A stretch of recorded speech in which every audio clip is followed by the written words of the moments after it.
Let me know in the chat if this is too loud or too quiet. This is Alpha Niner calling Science Station Hermes. In the meantime, enjoy the. Science Station Hermes, 555. Roger, Hermes. All cleared. Sector Gamma Delta 4. Request clearance for landing. That's Roger, Alpha Niner. You are cleared for landing. Switch to station control. Switching to station control, synced and locked.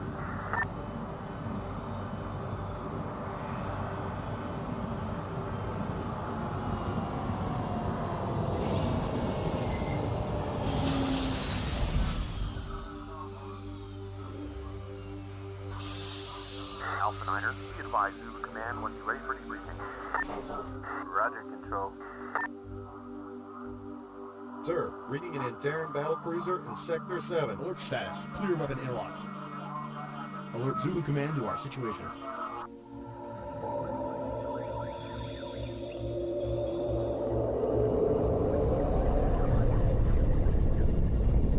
Alpha Niner, scramble. Roger, control.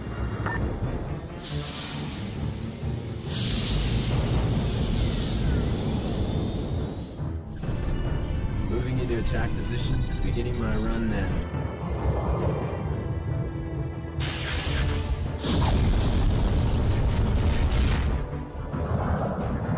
Sir, we lost Alpha 9.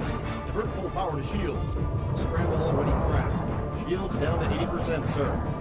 Stay on those shields. I need full power. Shields down to 60%. 50% and dropping. Launch emergency distress beacon now.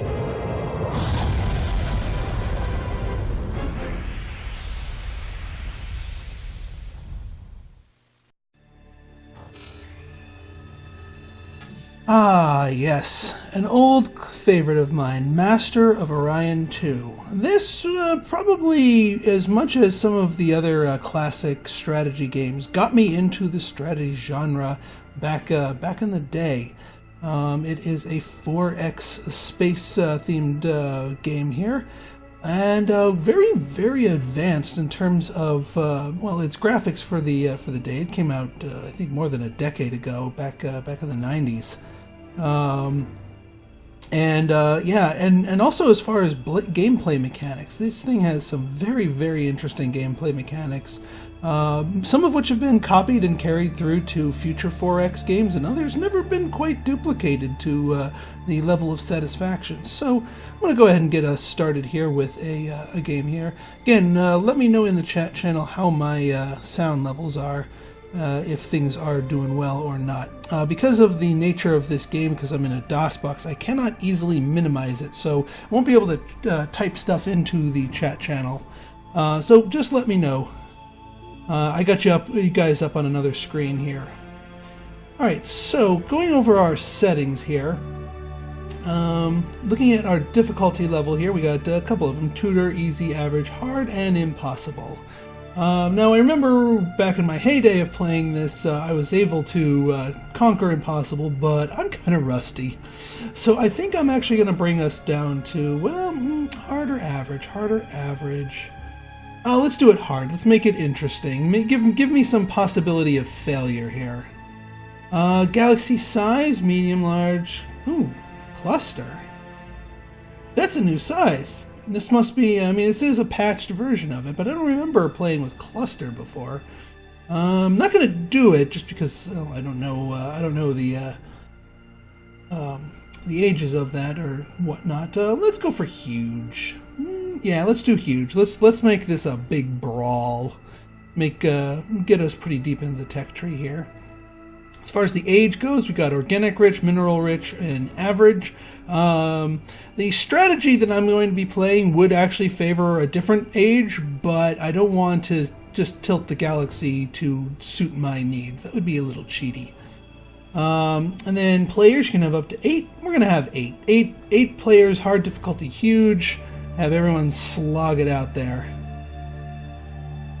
Now, for tech level, you can start the game at post-warp, advanced, pre-warp, but I think average is a pretty good tech level to start things off at. It starts you off with some of the basics, gives you some freebie ships, and just lets you start off a little bit faster than you normally could.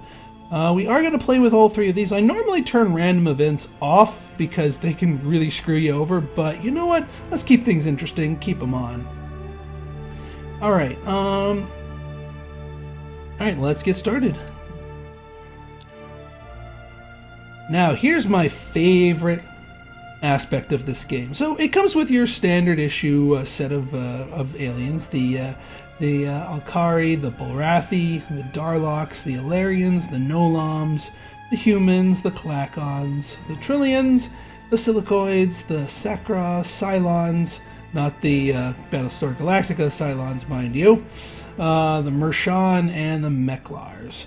But we have another one here, the custom race. Now, when you choose a custom race, you still have to pick a portrait. I'm gonna go with the Bulrathi, the dogs in space here, right across from the Mershan, the cats in space. But what portrait you pick really doesn't matter, functionally speaking, because we've got this lovely screen right here. This allows you to really customize your game to the nines. You get 10 pick points, and you can get up to 10 more by taking negatives, which give you more pick points so that you can choose positives. And you get things like population growth, farming, industry, science, money. I mean, you see it all here. But not only that, all these special abilities and your government type can even be picked with that. And you can even go for some better governments, or even a worse government if you want to take the extra points but have a somewhat crappier government style here. But I have a race that back in the day I played and found out that this was my absolute favorite race to play. It's a very non-standard way to play the game, but that's what made this whole thing just all that more creative that you could be. So what we're going to do here is it's kind of centered around a couple of special abilities. The first one is, where is it? Cybernetic. For 4 points, we right-click it here. Races that are cybernetic use mechanical appendages and artificial organs to sustain life. They consume only 1/2 a food unit each instead of a whole food unit, and supplement the other half with 1/2 production unit. So they actually eat industry a little bit. Cybernetics also have an enhanced ability to repair their ships due to the ease of which they interface with mechanical devices. 10% of a ship's armor and structure and 5% of a ship's internal systems will be repaired each round of combat. So their ships regenerate automatically in combat. All damage to cybernetic ships is repaired after combat. Cybernetics and Lithivore are mutually exclusive. Lithivore means they eat rocks, essentially, and therefore don't really need to be fed. But Lithivore is a 10-point perk. So we're going to pick ourselves Cybernetic. Now, to play off of that, because they only eat 1/2 a unit of food, we don't really need to make that much in the way of food. So we're going to go over here to farming and take a negative minus 1/2 food.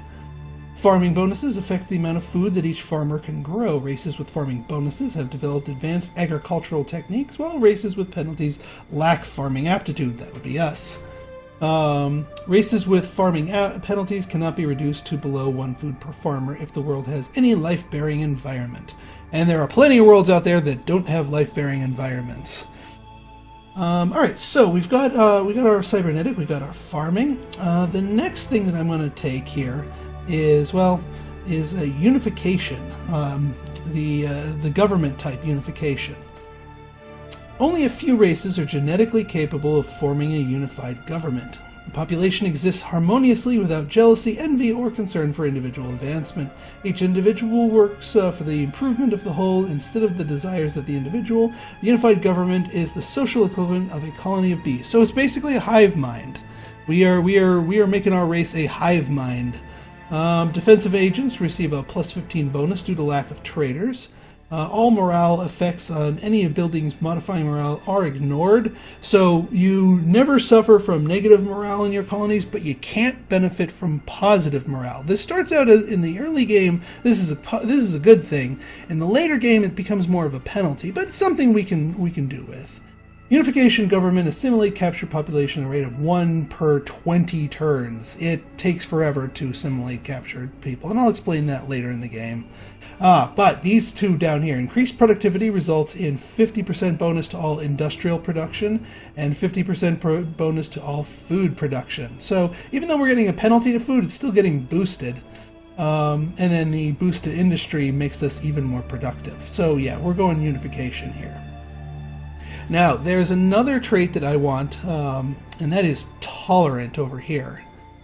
These races typically regenerate or have a metabolism quite unlike that of the standard humanoid. Races that are environmentally tolerant treat all planet environments as Terran for purposes of maximum population. Tolerant races also ignore pollution, not spending any industry to clean it up, so they can basically safely wallow in their own filth.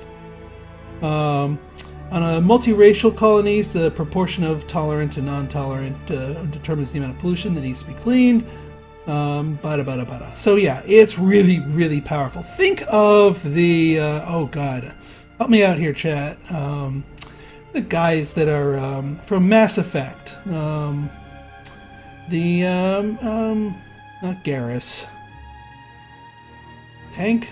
Oh man, I'm losing geek creds here, but the big guys that live on the Hell world and breed prolifically and can basically survive anywhere, they would be tolerant here. But we need 10 points for that perk. That's how good it is. So we got to take ourselves a few more negatives. So what I'm going to do is I'm going to give myself minus 0.5 BC, BC being billion credits in money, and we'll take a negative to spying. Because our unification gives us a defensive bonus, this minus 10 penalty kind of counterbalances it. So now that brings us up to 10, and we can take tolerant. So now we have taken the maximum of our points that we can take, actually. You can have no more than 20 points of positive picks. So notice how I can't take any more negatives to give myself more positives. As far as our race goes, we're going to, since they are dog race here, I'm going to call them and this is going to be a triple pun here, the Cyberian Husky. Oh. Alright, well, I want to call them the Huskies, but the Cyberian Husky is our name for this race. And since he's lying here right next to me, let's name the ruler after my dog here. Milo. Right, my? Right? He's sleeping. Color. Let's go with yellow, why not? Doesn't matter the color. And just because I'm a little bit vain, I'm gonna call it PINSTAR. Alright, we are ready to get going here. So, I'm going to take just a microscopic break here while I just check some of my settings here. So I'm going to save up here, and I will be right back. Yes, named my home star. And oh, perfect, we are here in the corner. That is really good, because in an 8-player game, 4 of the players are going to be shoved right here in the middle, and that means they're going to have lots of extra neighbors. But we get our own little nook back here. Well, it might not be our own. We might still be shoved up against somebody else here. So let's see here. Alright, so starting here, we've got our home star here, so PINSTAR, and everyone starts with a medium Terran with a pre-built starbase. Terran is basically an Earth-like planet. Now let's see what else we have. Oh my god, an ultra-rich heavy G, medium barren. Nice. So let me tell you what some of these distinctions are. So planets come in several different sizes, from tiny all the way to huge, and that determines how many people you can have on them. Then you have different planet types. Terran is a type, barren is a type. We'll see a bunch of different planet types as we go exploring. Now, the richness of the planet determines how much industry you get when you mine there. Abundant is the middle of the road. You've got ultra poor, poor, abundant, rich, and ultra rich. Ultra rich is. Oh, thank you, Devil Risen. Just wanted to make sure you guys can see it just fine, and and can hear it just fine. Ultra Rich is the best of the best. Now, it does have another modifier, Heavy G, Heavy Gravity. Heavy Gravity, for races that aren't used to heavy gravity, and our race is not used to heavy gravity, confers basically a minus 50% penalty to everything you do on the planet, which would normally make you steer clear of it, but even Ultra Rich shot down by 50%, still really good. So we're going to want to populate that planet pretty darn soon. Now we've got ourselves a couple of ships here. We've got ourselves a free colony ship and then 2 scouts. Because some stars can harbor some nasties when you first explore them, I do not want to scout with my colony ship, because if it's a hostile, it will get eaten alive. So we're going to send 1 scout here. And, ooh, I can't. That's too far. Wow. That must be just out of my range. Yeah. So I'm going to have to hope that this planet right here has something for me to do. Otherwise, I'm going to have to research up some fuel cells pretty darn soon. Speaking of research here, my first research. Now, here's another thing with the research, and this is probably my favorite aspect of Master of Orion II. So there are 8 different categories of research, each of them sort of themed with their own thing: sociology, biology, force fields, physics, blah blah blah blah blah. And each of these, each of these tiers basically has several different technologies. If we look at the main field, astrobiology is the first tier. We have to research astrobiology before we can do something of advanced biology, and we have to get something from here before we go to genetic engineering, so on and so forth. Now, with astrobiology, if you right-click any of these, biospheres enables a colony to better control the environmental conditions, allowing colonization to more intolerable areas of the planet. Maximum planetary population is increased by 2 million. Or the hydroponic farm, which automatically produces 2 food, even if the world is not normally one that can grow food. Now, for my race, we want the hydroponic farm, because a single farm can feed 4 population units for free, because they all only eat half of food, and my racial farming penalty doesn't apply to hydroponic farms. Now, here's the interesting part. I'll show you the interesting part as soon as we research that. Alright, so we've got that. We've got our scouts heading that way. Colonies. Alright, so we got our colony here. You manage your citizens just by clicking and dragging them, basically. Drag and drop. You can assign people as farmers, you can assign people as workers and scientists, and each person generates a certain number of corn husks, which is your food, a certain number of picks or hammers, basically, for your production, and then a certain number of beakers for your research. Now, we also generate a certain number of amount of money in taxes here. Now, we're not generating very much income just because we're kind of bad at it. Alright, so let's get them building something. Not much in the way of improvements because we haven't researched anything, but what I want to do is I want to get a freighter fleet going. Freighter fleet allows me to ship food from one planet to another, so if one planet is food deficient, they can ship off their surplus food to another one automatically. And then beyond that, we're going to want to build a colony base. Now, a colony base is different from a colony ship. If you've already colonized one planet in a star system and there's another planet within that star system, a colony base lets you set up a colony there without having to build an entire ship. And notice how it's much cheaper than a colony ship. So that one barren planet is perfect for us. So we're definitely want to do that. 10 turns for the freighter fleet. Let's get going. Alright, it takes a couple of turns for your ships to move to the stars here. Oh, please have something for me. Or low G. Ooh, tiny rich. I'll take a tiny. Oh, wow. Ultra rich heavy. Okay, there's something here for us. There's absolutely something here for us. Now, because it will give us more production in the short run, I'm going to go for the rich one here, and then just do a colony base over here to the ultra rich heavy G. And moving our colony ship over here and setting up a colony will extend our effective range. So 2 more turns for that. And no, not the poor. There we go. Tiny Baron.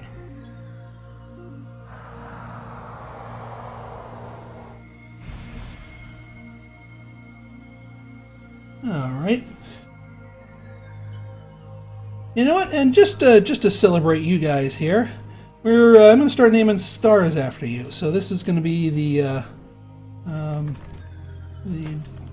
Devil Risen. Oop. I'm going to have to... Devil underscore? No, I can't do underscore. The Devil Risen. There we go. So you all are going to get stars named after you.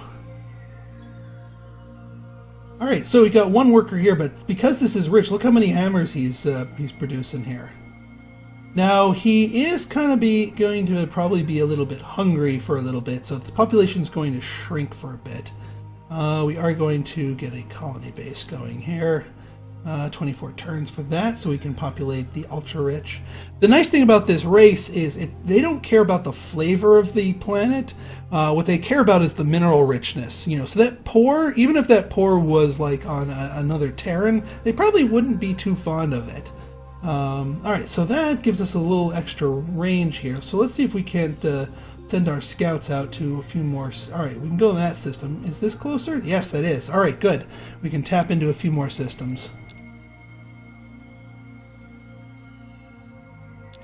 Now here's another interesting trick with research here. So research is not specific. Basically, research has a base number of points that you need to reach. And once you reach those points, you don't automatically get the discovery. You start getting a chance for a breakthrough. And the chance is based on the percentage, and you know, each turn that you fail the chance, the percentage goes up next turn. So it's telling me that I'll get my breakthrough in about 4 turns, but it could happen next turn if I hit that 5%. So research is not super specific, and sometimes you can go way over if you get unlucky with the percentages. And a single breakthrough can take a lot longer than previously expected to. So yeah, we didn't get that. Ooh, gold deposits. Oh, gold deposits are so good for this race because we are terrible with money. We are so terrible with money. Having a static income coming into us is absolutely essential. And this one has gold deposits, so yeah, that's good. Ooh, a huge arid abundant. Not my first choice, but definitely going to be looking into this system here. And then over here, we've got a medium barren abundant. Again, I'll take abundance. And we have a stable wormhole. So this thing can be kind of interesting. Now, a stable wormhole allows you to go to a specific other star in one turn. And it ignores fuel limits. So we could go and take a look over here, see what's in there. It also creates a sort of a back door into our territory. So whoever controls this area, we're going to want to keep an eye on them, because if they wanted to go hostile on us, they could just sneak some ships in there real quick. All right, and this is a medium abundant desert and lots of other fluff. So not too bad. And deserts are certainly not bad planets, but I could see another race trying to grab that one before us. But I definitely want to get Zanaya. No, it was Eras that I wanted here. Let's see, I don't think there's anything else in range for me, but I don't need to super beeline my fuel cells, because we've got enough planets out there that are colonizable for us without us having to race to that. So I think we're going to just do that. And actually, alright, you're going to finish your freighter fleet, but let's delay that colony base for a colony ship.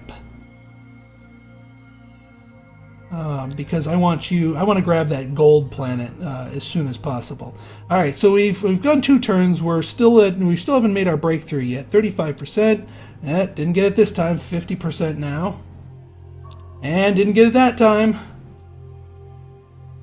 All right, so we finished our freighter fleet. So now that our colony on the Devil Risen is getting fed by the one excess food on Pinstar, or rather the half excess food, and it automatically ships the food. I don't need to tell it to send it.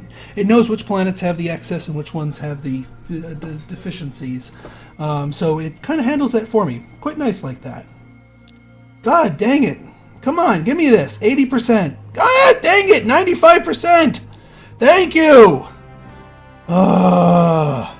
So much wasted research. But you know what? It's worth it. The hydroponic farms and automated sealed environments which food can be grown even on lifeless world increases the food output of a world by 2. So you see what I'm talking about? Where research can run way the heck over?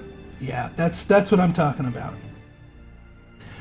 So now here's the other thing. So now the biology category is replaced with advanced biology. But Pinstar doesn't. What about those biospheres? Those sound pretty useful. Yeah, they are pretty useful. I can't get them. Astrobiology, I only got the hydroponic farm. I lose the ability to research biospheres. You have to make a strategic choice about which technology you want in any given category. Now, does that mean biospheres are completely gone forever? No, because other races can make their own choices about which technology in any given category they research. So if some other race researches biospheres, now I have the ability to get it. One way I could do it, I could trade with them, do a technology swap, or I could send in my spies, try and steal it. Or if I conquer one of the worlds, and they have technology that I don't know, there's a chance that I will just basically forcibly, take some sensitive computer bank with their tech on it, and gain one of their techs through conquest. So there is ways to get the techs that you miss, but you have to do it in a way that's not research, and that's what I love about this.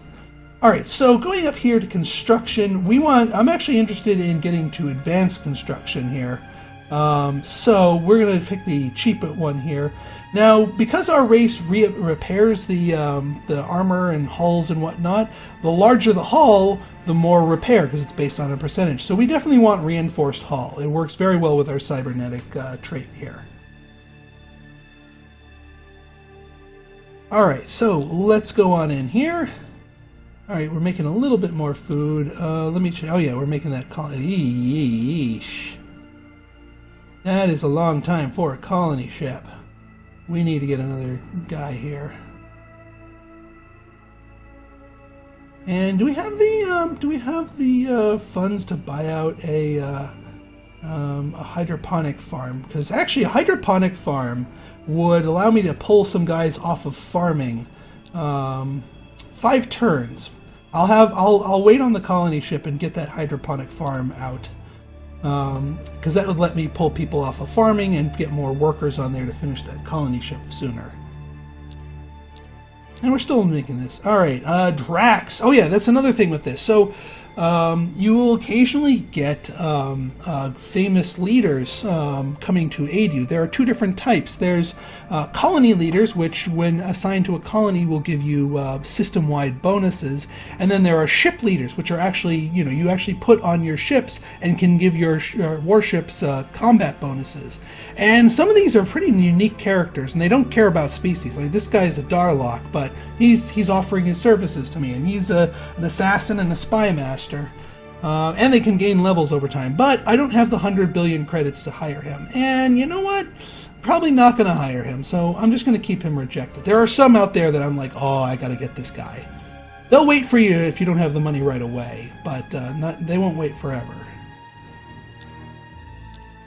Alright, we finished our hydroponic farm. Great. So now, with this hydroponic farm, we can yank a few people off of, well, we can yank... There we go. Alright, we'll have +1 food. And yeah, now you guys can get on to that. Still 39 turns. Still not liking that. Part of me wants to... Well, hang on. If What's the hydroponic farm? How long is that going to take here? Oh, 1 turn.